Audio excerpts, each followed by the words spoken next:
আমাদের জাতির পিতা হযরত ইব্রাহিম আলাইহিস সালাতু ওয়াস সালামের। أيها الشيخ، أخي الصغير يطلب منك أن تسمعه قصة إبراهيم عليه الصلاة والسلام. نعم، أسمعه قصة إبراهيم عليه الصلاة والسلام ভাই إن شاء الله. উনি তো আরবি বলতেছেন, আমি তো বুঝি না। ও, আপনি তো আরবি বুঝেন না। আচ্ছা, উনি আরবি বলুক, আমি আপনাকে বাংলা বলে শোনাবো। أيها الشيخ قل. قبل أيام كثيرة جدا অনেক দিন আগের কথা। كان في قرية رجل مشهور جدا وكان اسم هذا الرجل آزر. কোন এক পল্লীতে আজর নামক অত্যন্ত একজন প্রসিদ্ধ লোক ছিল। وكان آزر يبيع الأصنام. আজর মূর্তি বিক্রি করত। وكان في هذه القرية بيت كبير جدا. সেই পল্লীতে অনেক বড় বড় মন্দির ছিল। وكان في هذا البيت أصنام كثيرة جدا. আর সেই মন্দিরে অনেক মূর্তি ছিল। وكان الناس يسجدون لهذه الأصنام وكان الناس يعبدون هذه الأصنام. লোকেরা সেই মূর্তির পূজা প্রণাম করত। وكان آزر يسجد لهذه الأصنام وكان آزر يعبد هذه الأصنام. আজরও সেই মূর্তির পূজা প্রণাম করত। وكان لآزر ولد رشيد جدا. আজরের অত্যন্ত সুবোধ একজন ছেলে ছিল। وكان اسم هذا الولد إبراهيم. সেই ছেলের নাম ইব্রাহিম। وكان إبراهيم يرى الناس يسجدون للأصنام ويرى الناس يعبدون الأصنام. ইব্রাহিম দেখত লোকেরা মূর্তির পূজা প্রণাম করত। وكان إبراهيم يعرف أن الأصنام حجارة. ইব্রাহিম জানতো যে মূর্তিগুলো নিছক পাথর। وكان يعرف أن الأصنام لا تتكلم ولا تسمع. তিনি আরো জানতো যে মূর্তিগুলো না কথা বলতে পারে, না কারোর সাথে কারো কথা শুনতে পারে। وكان يعرف أن الأصنام لا تضر ولا تنفع. না কারো ক্ষতি করতে পারে, না উপকার করে। وكان يرى أن الذباب يجلس على الأصنام فلا تدفع. তিনি দেখতো মাছি মূর্তির গায়ে বসে, কিন্তু সে বাধা দিতে পারে না। وكان يرى الفأر يأكل طعام الأصنام فلا تمنع. তিনি দেখতো ইঁদুর মূর্তির ভোগ খায়, কিন্তু সে বাধা দিতে পারে না। وكان إبراهيم يقول في نفسه ইব্রাহিম মনে মনে বলতো, لماذا يسجد الناس للأصنام؟ কি জন্য লোকেরা মূর্তির প্রণাম করে। وكان إبراهيم يسأل نفسه ইব্রাহিম নিঃসত্তাকে জিজ্ঞাসা করত, لماذا يسأل الناس الأصنام؟ কি জন্য লোকেরা মূর্তির কাছে আবেদন করে। وكان إبراهيم يقول لوالده ইব্রাহিম তার বাবাকে বলতেন, يا أبي لماذا تعبد هذه الأصنام؟ ويا أبي لماذا تسجد لهذه الأصنام؟ আব্বাজান, কেন আপনি এই মূর্তির পূজা প্রণাম করেন। ويا أبي لماذا تسأل هذه الأصنام؟ আব্বাজান, কেন এদের সামনে হাত পাতেন। إن هذه الأصنام لا تتكلم ولا تسمع. এরা তো না কথা বলতে পারে, না কারোর সাথে কারো কথা শুনতে পারে। وإن هذه الأصنام لا تضر ولا تنفع. না কারো ক্ষতি করতে পারে, না উপকার করে। ولأي شيء تدع لها الطعام والشراب. কেন এদের সামনে ভোগদ্রব্য রাখা হয়। وإن هذه الأصنام يا أبي لا تأكل ولا تشرب.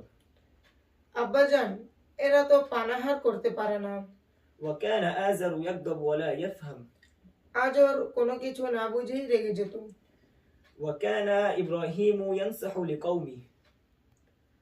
ইব্রাহিম তার সম্প্রদায়কে বুঝাতেন।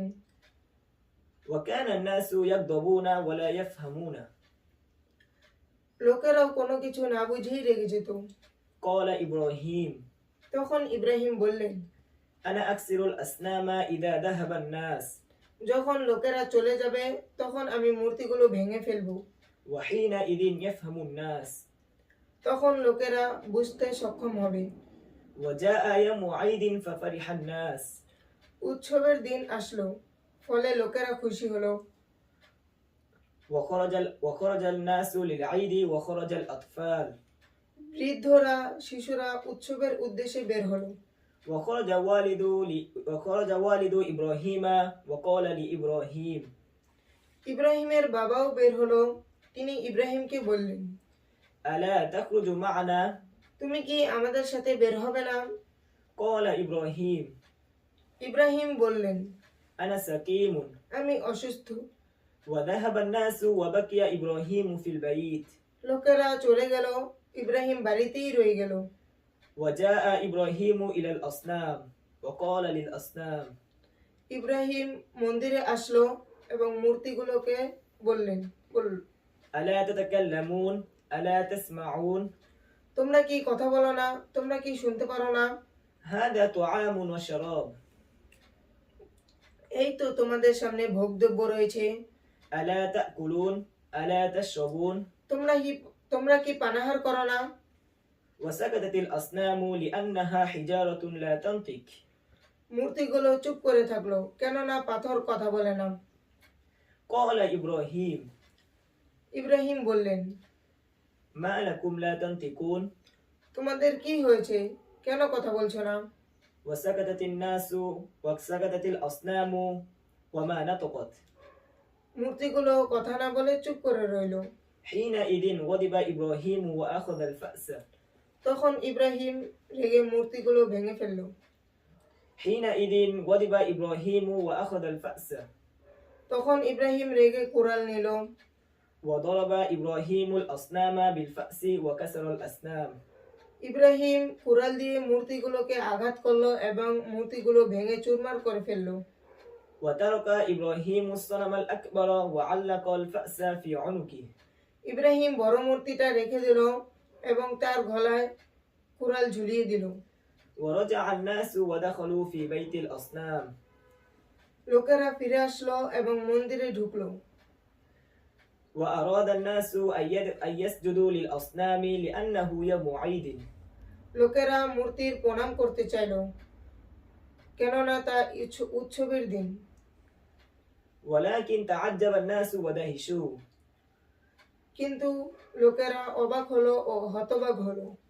وتأسف الناس وغضبوا লোকেরা আফসোস করলো ও ক্রুদ্ধ হলো। قالوا من فعل هذا بآلهتنا তারা বলল, আমাদের উপাস্যর সাথে এই অপকর্ম কে করেছে? قالوا سمعنا فتى يذكرهم يقال له إبراهيم তারা বলল, আমরা ইব্রাহিম নামে একজন যুবককে এদের সমালোচনা করতে শুনেছি। قالوا أأنت فعلت هذا بآلهتنا يا إبراهيم তারা বলল, ইব্রাহিম, তুমি কি আমাদের উপাস্যর সাথে এই অপকর্ম করেছো? قال بل فعله كبيرهم هذا فاسألوهم إن كانوا ينطقون তিনি বললেন, বরং এদের বড়টা করেছে, যদি সে কথা বলতে পারে তাহলে জিজ্ঞাসা করো। وكان الناس يعرفون أن الأصنام حجارة লোকেরা জানতো যে মূর্তিগুলো নিছক পাথর। وكانوا يعرفون أن الحجارة لا تسمع ولا تنطق তারা আরো জানতো যে মূর্তিগুলো না কথা বলতে পারে না কারো কথা শুনে। وكانوا يعرفون أن الصنم الأكبر أيضا حجر তারা জানতো যে বড় মূর্তিও পাথর।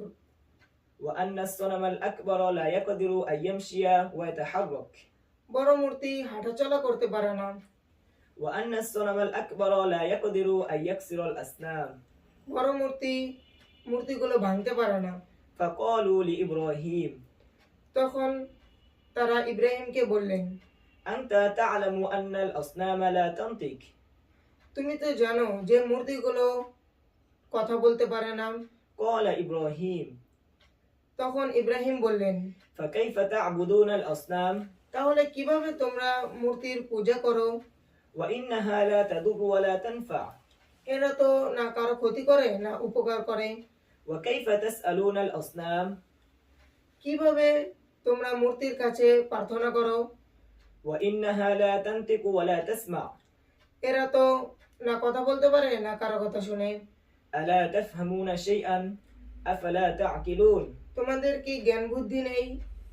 وسكتت الناس وخجلوا লোকেরা লজ্জায় চুপ করে থাকলো।